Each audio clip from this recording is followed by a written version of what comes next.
Bismillahirrahmanirrahim. Assalamualaikum warahmatullahi wabarakatuh. Alhamdulillahirabbil alamin. Wal 'aqibatu lil muttaqin wa la 'udwana illa 'alal zalimin. Asyhadu an la ilaha illallah wahdahu la syarikalah wa asyhadu anna Muhammadan 'abduhu wa rasuluh. Allahumma salli wa sallim wa barik ala sayyidina Muhammad wa ala alihi wa sahbihi ajma'in wa ba'du. Wa qala al-musannifu rahimahullahu ta'ala wa nafa'ana Allahu bihi wa bi'ulumihi fid darain amin. Telah berkata Imam al-Allamah Abul Qasim Al-Qushayri, semoga Allah Ta'ala merahmatinya dan kita mendapat manfaat serta barakah ilmunya. Dalam suatu cerita disebutkan, seorang laki-laki melihat seorang yang bijaksana sedang memakan potongan-potongan sayur yang dibuang di tempat cucian dan berkata kepadanya, jika anda mahu bekerja dengan sultan, anda tidak perlu makan makanan begini. Orang bijak itu menjawab, dan anda seandainya anda mahu berqanaah dengan makanan begini, anda tidak perlu mengabdi kepada sultan. Dikatakan, apabila burung helang terbang, ia begitu gagah perkasa dan jarak dari jangkauan penglihatannya dan intaian si pemburu. Tapi bila dia menginginkan bangkai yang tergantung pada tali jerat, maka dia turun dari terbangnya dan tertangkap di dalam jerat.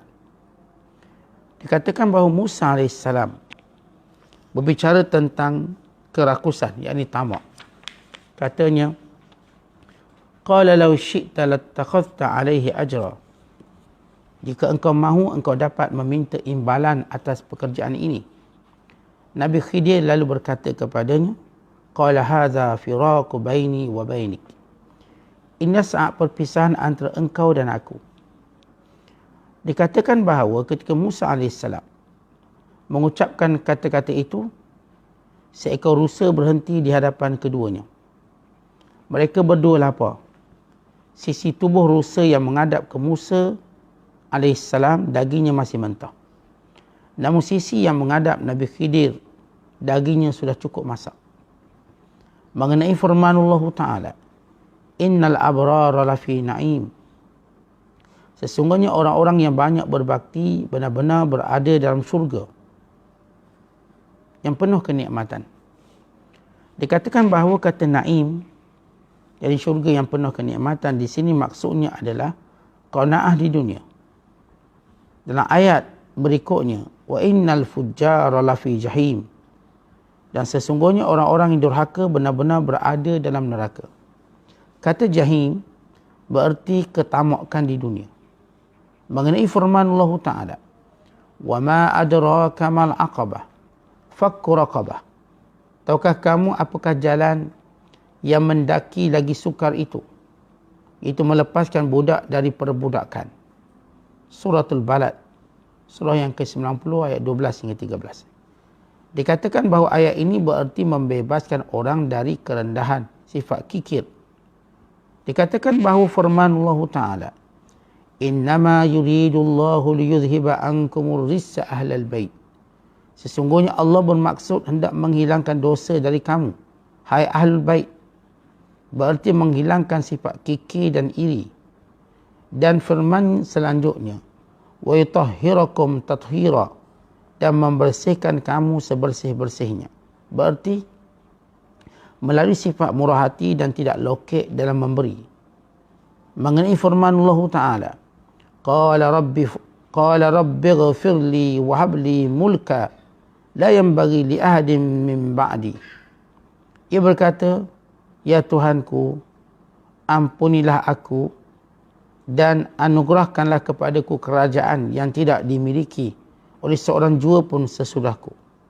Berarti, anugerahkan kepada aku darjat qanaah yang tidak tersaingi oleh siapa pun, yang dengannya aku akan merasa puas dengan ketentuanmu.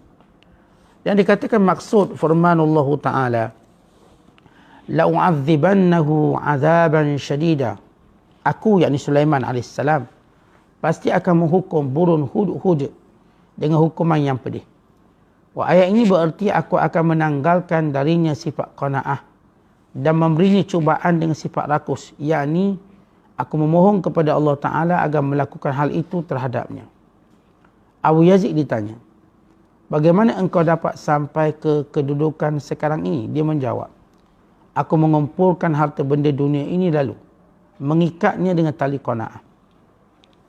Lalu aku menempatkan mereka dalam lastik keikhlasan dan melontarkannya ke lautan putus asa. Maka aku pun mendapatkan istirah, yakni kerehatan. Abdul Wahab, bapa saudara Muhammad bin Farhan menuturkan, aku sedang duduk bersama Junaid al-Baghdadi ketika musim haji. Dan di sekelilingnya ada sekelompok besar yang orang bukan Arab. Termasuk beberapa orang yang telah dibesarkan di lingkungan orang Arab. Seorang datang kepadanya dengan membawa wang 500 dinar yang diletakkan di hadapan Junaid sambil berkata, bagikan wang ini kepada orang-orang miskin di sini. Junaid bertanya, apakah kau masih punya wang selain ini? Dia menjawab, ya, aku masih punya banyak. Junaid bertanya kepadanya, apakah kamu ingin memperoleh lebih banyak dari yang kamu miliki sekarang? Dia menjawab, ya. Maka Junaid lalu berkata kepadanya, ambillah kembali wangmu ini sebab engkau lebih memerlukan daripada kami. Jadi Junaid tidak menerima pemberian tersebut. Muslimin dan muslimat sedang penonton yang dirahmati Allah sekalian, masih lagi kita membicarakan tentang qanaah. Qanaah merupakan sifat hati. Seorang merasa cukup, redha, syukur, gembira dengan apa pun yang ada, dengan apa pun yang dia perolehi. Dia bukan sekadar merasa redha, dia merasa cukup, dia merasa gembira dan syukur pada Allah. Artinya bukanlah dia bercakap dalam bahasa kita, tak apalah, setakat ni je lah kita dapat. Kita redha lah, kita qanaah lah. Bukan. Ia bukan satu ungkapan untuk memujuk diri kita ataupun menagih simpati dengan kata-kata tersebut. Tapi sebenarnya ia adalah sifat gembira dalam hati kita. Apa yang kita ada. Ada satu kisah. Bagaimana saya nak katakan qanaah ini bukanlah sifat kita rasa, nak macam mana, saya cuma dapat banyak ni, saya cukup lah. Ayat tadi bunyi sedih. Ayat tadi bunyi macam, dah nak buat macam mana, tak boleh buat apa dah ini. Tak nampak kebaikan qanaah itu. Cuma nampak seperti terperangkap dalam qanaah. Ada satu kisah yang saya katakan bila seorang ibu, seorang janda, duduk dengan anak perempuannya. Duduk dalam rumah yang bocor. Ya, ibu ni gembira, hidupnya sederhana, cukup belanjanya, gembira dengan anaknya. Tetapi dia paling bimbang bila datangnya hujan. Dia duduk di rumah yang kita katakan atas pada bangunan, rumah sutuh. Kalau zaman saya dulu belajar, kita panggil rumah sutuh. Itu atas bangunan tu ada rumah kecil. Macam buat rumah tangki macam tu. Duduk rumah tersebut. Setiap kali hujan, ibunya bimbang dan sedih kerana air hujan akan masuk melalui bumbung. Namun si anak kecil ni, tuan-tuan sekalian, ya Allah jadikan anak-anak kecil ni dia mempunyai jiwa yang sentiasa gembira, seronok. Dia dapat main, dia dah seronok. Apa permainan dia boleh main, dia boleh gembira. Apa pun makanan dia boleh makan dan dia boleh gembira. Bagaimanapun tempat dia boleh tidur. Maka jiwa qanaah tu ada pada budak-budak asalnya. Akhirnya bila datang hujan yang lebat, lalu bocor lah. Bocor sebahagian. Si ibu mula menangis. Si anak perempuan yang kecil ni, budak kecil, dia pun tengok mak menangis, kemudian dia tengok pintu rumah dia. Dia kata, untung kita mak, rumah kita ada pintu. Macam manalah rumah orang miskin yang lain yang tak ada pintu kalau hujan macam gini. Artinya budak ini berjaya mengalihkan pandangan ibunya melihat kekurangan yang ada dengan melihat kelebihan yang ada. Kelebihan ialah rumah kita walaupun bocor masih ada pintu. Ada pintu. Macam mana orang rumah yang tak ada pintu? Jadi kadang-kadang tuan-tuan sekalian, kita tak nampak pun pintu rumah tu sebagai satu rahmat. Walau pintu itu satu, nikmat yang baik, yang hebat. Pintu rumah. Bukankah bila rumah kita tak ada pintu, kita terus hilang rasa aman. Itu orang akan masuk dalam rumah dan sebagainya. Kalau atap bocor, kita cuma bimbangkan hujan. Dan hujan tu mungkin sekali-sekala. Tapi kalau rumah kita tak ada pintu, tuan-tuan boleh tidur ke malam tu kalau tak ada pintu? Saya ingat kalau rumah bocor, masih lagi kita boleh tidur. Beralihlah tempat. Tapi kalau rumah tak ada pintu, dia punya kebimbangannya luar biasa. Sebab tu manusia kalau duduk dalam kemah dia buat pintu. Kemah pun ada pintu. Tak berani dia kemah tu buka lalu dia tidur. Jadi bagaimana anak perempuan ini mengalihkan pandangan si ibunya daripada melihat musibah kepada melihat nikmat. Maka ini adalah qanaah. Jadi kalau saya nak menyuburkan qanaah saya dalam hidup saya nampak ada kekurangan. Kekurangan kat mana? Mungkin gaji saya sedikit, contoh. Atau mungkin juga masa saya begitu terkejar-kejar. Tetapi saya lihat nikmat yang lain. Nikmat-nikmat yang lain yang besar, yang banyak. Walaupun gaji saya tak besar, alhamdulillah anak-anak tak sakit. Anak-anak tak minta bukan-bukan. Isi saya redha dengan apa pun yang saya berikan. Maka ini menguatkan qanaah saya bahawa Allah Ta'ala melindungi saya daripada banyak musibah. Maka ini qanaah. Tapi kalau sekiranya kita tuan-tuan dapat rezeki sikit, dapat rezeki banyak sekalipun, tapi nampak pula komitmen lagi banyak, memang tak pernah cukup. Komitmen yang kita reka sendiri. Kita yang beli benda tu, beli benda ni dan kita hutang, lalu jiwa qanaah tidak mampu dibentuk. Jadi qanaah bukan sekadar saya katakan rasa cukup. Bukan rasa gembira dengan apa yang kita ada. Ini qanaah yang sebenar. Kisah Musa AS. Satu kisah di sini. Bila ada seorang yang kerja dengan raja, dia tengok. Seorang yang makan daripada sayur-sayur yang orang buang. Maksud buang ni ialah dia orang pilih sayur yang gradingnya bagus. Yang tak bagus tak tepi. Maka datang seorang miskin, dia ambil. Basuh dan dimakan. Lalu seorang yang kerja kat istana berkata, kalaulah kamu kerja istana, tak mungkin kamu cuma makan sayur-sayur macam ni. Jadi dia menghinanya. Lalu lelaki ni pun jawab, kalau kamu ni nak hidup qanaah, kamu tak perlu jadi hamba abdi pada raja. Artinya, yang ni melihat kemewahan hidup sebagai kebahagiaan. Tapi tanpa melihat bahawa bagaimana dia tadi diperhambakan oleh raja. Yang ni melihat kebebasan hidup. Walaupun makannya sedikit, tapi hidupnya bebas. Maka tuan-tuan lihat, qanaah menjadikan seorang itu sentiasa merdeka. Qanaah, kita jadi merdeka. Sebab itulah, sebagaimana kata Imam Syafi'i, al-abdu hurrun in qana'. Al-abdu hurrun in qana'. Seorang hamba itu merdeka bila mana dia ada qanaah. Wal hurru abdun in tama'. Dan orang yang merdeka pula jadi hamba bila ditamak. Oleh sebab itulah tuan-tuan sekalian, bila kita ada qanaah, apa yang kita rasa? Kita merdeka. Kita tak perlu jadi hamba apa-apa. Tak perlu jadi hamba hutang. Tak perlu jadi hamba orang. Ya, kita merdeka. Sekalipun pendapatan kita sikit, kita buat sendiri. Alhamdulillah, merdeka bebas. Maka ini jiwa qanaah. Dan kalau kita lihat burung helang, tuan-tuan tahu burung helang, tengok Discovery, hebat burung helang ni.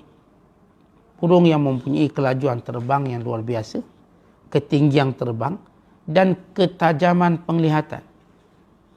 Tuan-tuan, dia berpuluh kali ganda tajam penglihatannya daripada manusia. Bayangkan dia boleh nampak pergerakan bawah. Tetapi dengan segala kelebihan, dia boleh terbang laju, tinggi, tajam penglihatan. Bila mana dia mencintai bangkai, akhirnya dia terpaksa turun ke bawah menghinakan dirinya. Dan akhirnya dia terperangkap. Asal duduk tinggi-tinggi, tak ada orang boleh tangkap. Dengan lajunya, tak ada orang boleh nak tangkap dia. Dia pula dapat melihat pergerakan setiap benda di bawah. Tapi bila dia mula mencintai bangkai, akhirnya dia terperangkap. ditangkap dan tak mampu lagi untuk membebaskan dirinya. Itulah umpama orang yang qanaah. Dia seperti burung hulang. Tapi bila tamak, maka burung hulang ini pun tertangkap. Kalau kita baca kisah Musa AS, tentang Musa AS, menarik kisah dia. Kalau saya ringkaskan, bila Musa AS diperintahkan oleh Allah untuk pergi belajar, cari seorang hamba Allah namanya Khadir, atau orang Melayu kita lebih popular baca Khidir. Khadir, kerana Nabi ini memakai jubah hijau, dan ada riwayat menyebut kerana bila dia duduk satu tempat, tempat tu menjadi hijau, maka dia sebut Khadir. Khadir ini hijau. Maka Nabi Allah Musa pun ikut, dan Nabi Allah Khidir bagi syarat. Syarat nak ikut boleh, jangan tanya. Sebagaimana saya beritahu pada tuan-tuan, seorang guru boleh memberi syarat pada anak murid. Kalau anak muridnya langgar syarat, maka tuan guru boleh remove dia syarat. Dan setiap orang kena iltizam dengan syarat. Kalau kita sama-sama punya kuasa, sama-sama boleh bagi syarat. Tetapi kalau kita lebih perlukan orang tu lebih berhak bagi syarat. Kita anak murid, kita perlukan tok guru. Tok guru tu berhak bagi syarat, bukan kita. Bukan kata tok guru, kalau tok guru nak ajar saya syarat dia yang pertama, syarat kedua, itu tak payah. Sebab kita orang bawah tak boleh bagi syarat pada orang atas. Kalau kita sama level, contoh, seorang berkata, kalau awak nak jadi partner saya bagi syarat. Syarat partner, awak kena kerja macam saya kerja, awak juga kena begini. Yang ni partner dia pun boleh bagi syarat sebab mereka satu level, satu tingkat, satu floor. Tapi kalau kita dengan tok guru kita yang bagi syarat. Awak boleh nak belajar dengan saya, syaratnya gini. Tidak, tak perlu belajar. Maka Khidir AS bagi syarat mudah saja. Syarat dia, apa pun jangan tanya. Apa pun berlaku. Tuan-tuan tahu tiga kejadian yang Allah rakamkan dalam Quran. Kejadian yang pertama, bila naik bot percuma, sampai ke pantai, lalu Khidir rosakkan. Kemudian di tepi pantai, jumpa anak-anak kecil sedang bermain. Khidir AS panggil salah seorang budak, lalu dibunuhnya. Kemudian masuk ke pedalaman, minta orang kampung tolong beri minum, beri makan, tapi orang kampung tu kedekut. Akhirnya nampak satu bangunan nak runtuh. Yang kalau bangunan ni runtuh, menghalang jalan utama penduduk kampung. Maka Khidir AS memperbaikinya.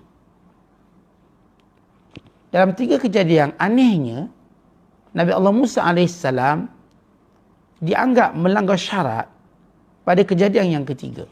Kejadian pertama, Khidir maafkan. Bila Musa tanya, kenapa awak bocorkan bot ini? Lalu Musa minta konsuran, maaflah saya lupa. Okey, lupa tak apa. Bila Khidir bunuh seorang kanak-kanak, Musa lagi marah. Tanya, kenapa pula bunuh? Lalu kata Khidir AS, kan dah cakap, jangan tanya, sehingga sampai waktu aku beritahu. Lalu Musa pun kata, oh minta maaf, kalau sekali lagi saya tanya, awak boleh pecat saya, remove saya. Yang saya katakan anehnya pada kejadian ketiga, bila Musa AS datang rasa keinginan, yang disebut si tamak. Tapi bila kita sebut tamak para Nabi, bukan tamak macam kita lah, kita memang tamak betul. Maknanya, bila Musa dah lapar perjalanan jauh. Kita tuan-tuan dengan kuliah setengah jam pun lapar, ini kan yang berjalan jauh. Jalan jauh lapar. Bila minta dengan penduduk kampung tak nak bagi. Walaupun air. Jadi bila bangunan tu rosak, Khidir baiki, Musa kata ni elok kita minta upah ni. Kerja kita minta upah. Maka di situlah bermula perpisahan. Kerana itu waktu Nabi Musa kata ulama, waktu Nabi Musa bercakap, kenapa kita tak ambil upah? Datang seekor rusa berdiri depan dia. Nabi Allah Musa melihat rusa yang daging mentah. Ni kena masak. Anehnya Khidir melihat rusa tadi, dagingnya sudah pun masak. Apa maksud daripada kisah ini? Tentang gini, orang yang qanaah melihat sesuatu cukup. Saya lihat air mineral ni, saya lihat air ni, saya tengok sedap dah, cukup. Orang yang tidak qanaah dilihat air ni, buat apa air ni? Sebab dia nampak tarik. Dia nampak ni Nescafe tarik yang lebih. Tengok, tak boleh minum ni. Saya melihatnya dengan penuh rasa seronok. Macam kita gini tuan-tuan. Kalau tuan-tuan kenyang, tuan-tuan tengok semua benda, tak semudah itu nak buka selera tuan-tuan. Tapi bila tuan-tuan puasa dah lapar, tengok air masak pun, ya Allah, dapat minum seteguk pun okey. Artinya bila dia ni ada qanaah, dia melihat rusa tu macam dah masak. Musa pula melihat mentah ni kena masak pula, banyak cerita. Jadi kalau rezeki kita qanaah, tak banyak ceritanya, dah cukup lah. Tapi kalau kita tak qanaah, tak cukup ni. Macam mana nak suruh cukup ni? Curi sini, rasuah sini, tipu sini. Jadi banyak jalan dia nak buat yang tak betul. Jadi Musa AS terpisah dengan Khidir bila dia kata dia nak upah. Maka bermula berpisahnya dia. Khidir memisahkan dirinya daripada Musa AS. Jadi apa pengajarannya tuan-tuan sekalian? Sebenarnya qanaah ini yang menjadikan kita akan berterusan mendapat kebaikan. Tapi bila mana kita punya keinginan duniawi, di situlah bermula atau rosaknya kemuliaan kita. Dan bila Allah menyebut dalam Quran, innal abrara lafi na'im. Orang-orang yang berbakti, orang-orang yang buat baik, orang-orang soleh sentiasa berada dalam nikmat. Baik, kita faham maksud nikmat di sini syurga, naim.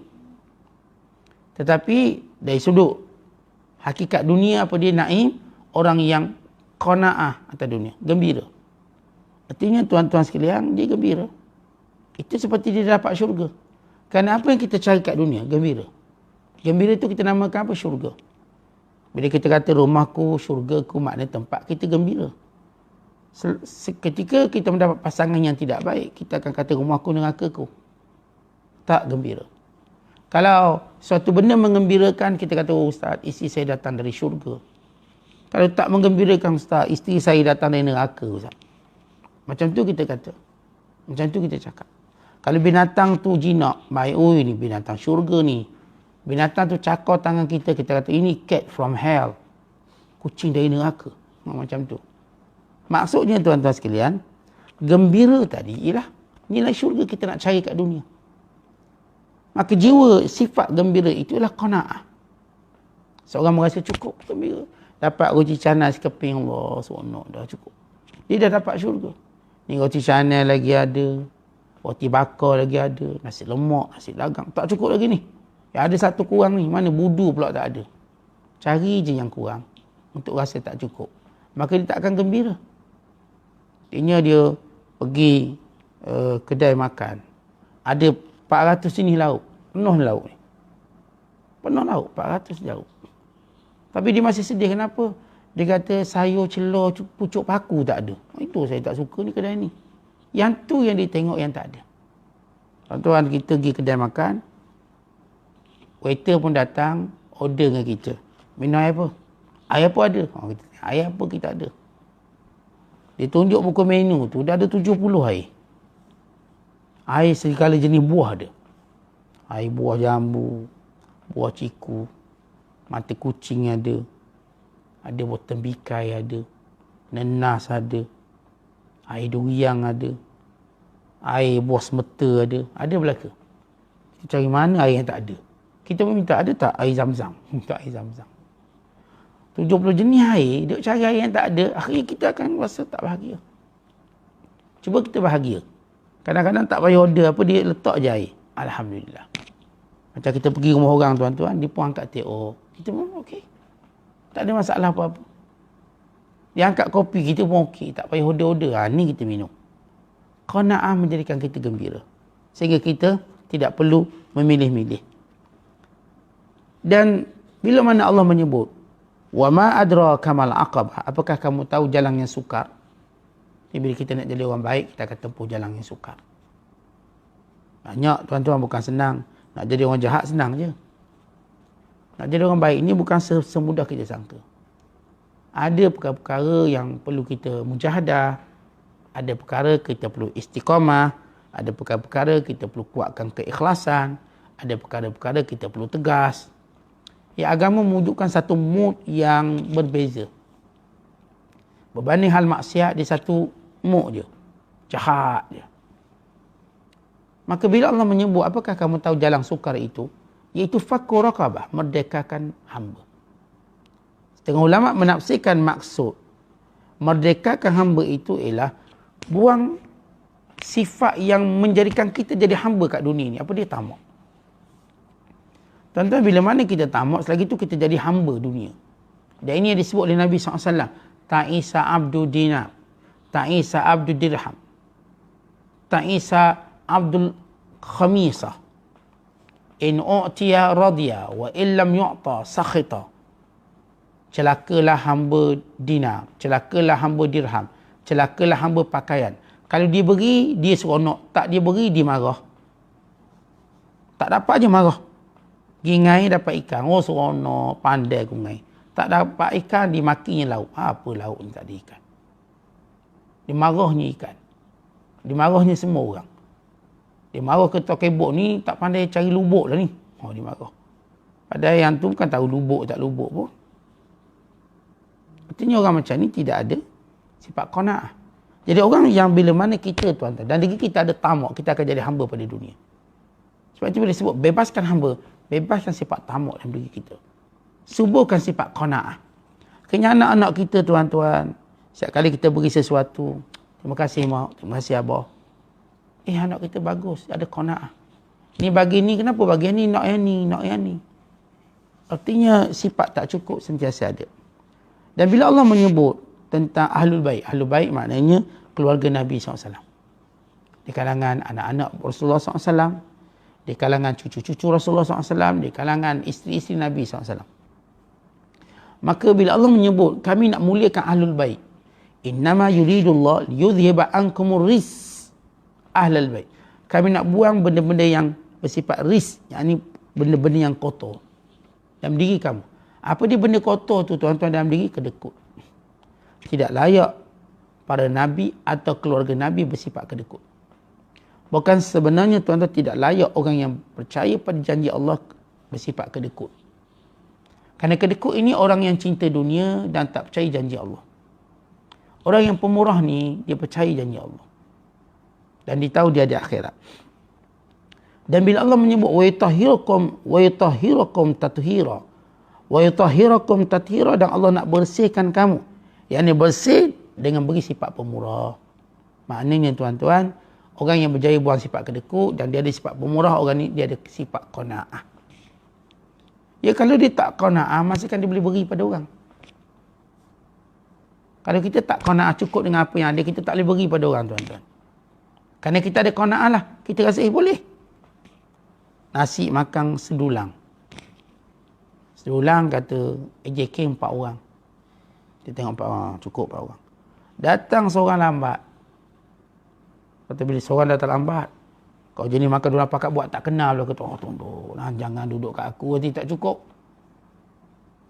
Yang ni berdiri cari siapa, pelawa dia, ngintai. Tiba-tiba ada orang yang qanaah, dia tengok, orang tu, datang sini, makan dengan saya. Orang ni qanaah. Qanaah itu sifat mudah je, tuan-tuan. Tapi kalau kita tengah makan, datang, buat tak kenal, maknanya kita ada tamak masa tu. Tamak-tamak, tiba-tiba lekat tulang ikan, dah masuk hospital kita. Jadi kita lupa yang datang tadi, barangkali dia bawa kebaikan.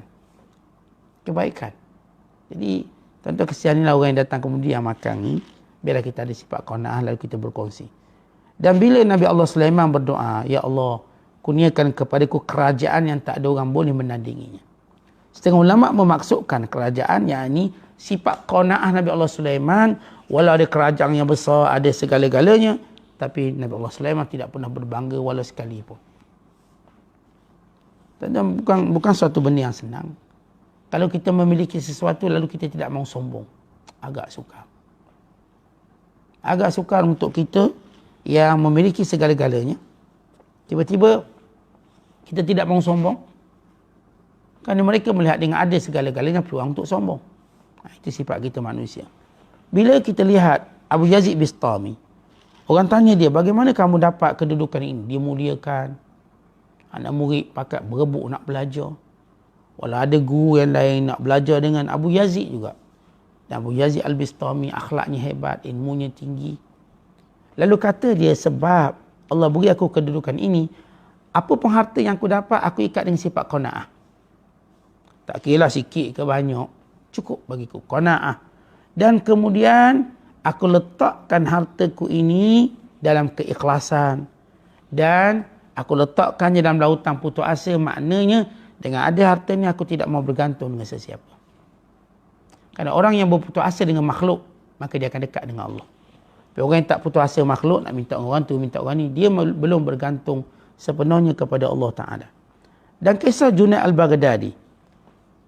Waktu musim haji, orang tengok Junaid, orang pun bagi dia 500 ringgit atau 500 dinar, 500 keping duit emas.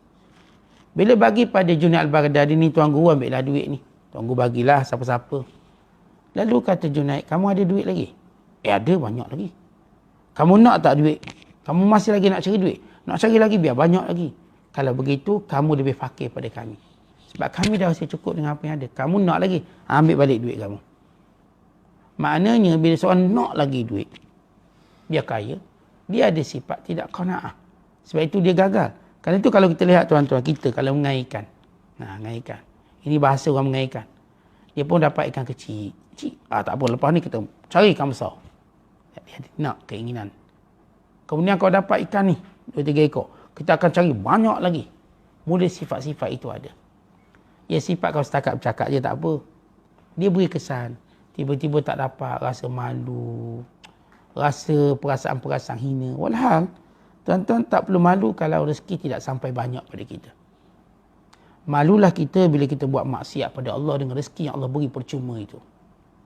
Kalau rezeki kita tak banyak, tuan-tuan tak perlu malu. Kerana setiap orang ada, kita katakan, pasang surut rezeki je. Yang penting kita dapat banyak mana, kita bersyukur pada Allah Ta'ala, kita panjatkan kesyukuran kita, kita berusaha untuk mentaati Allah dengan menggunakan harta yang Allah berikan pada kita. Moga-moga kita ada sifat qanaah dalam diri kita dan adalah qanaah ini pada keluarga kita. Semoga semua kita mendapat kebaikan di sisi Allah Ta'ala dan dapat merasakan syurga di dunia dengan sifat qanaah. Wallahu a'la wa a'lam bis-shawab. Assalamualaikum warahmatullahi wabarakatuh.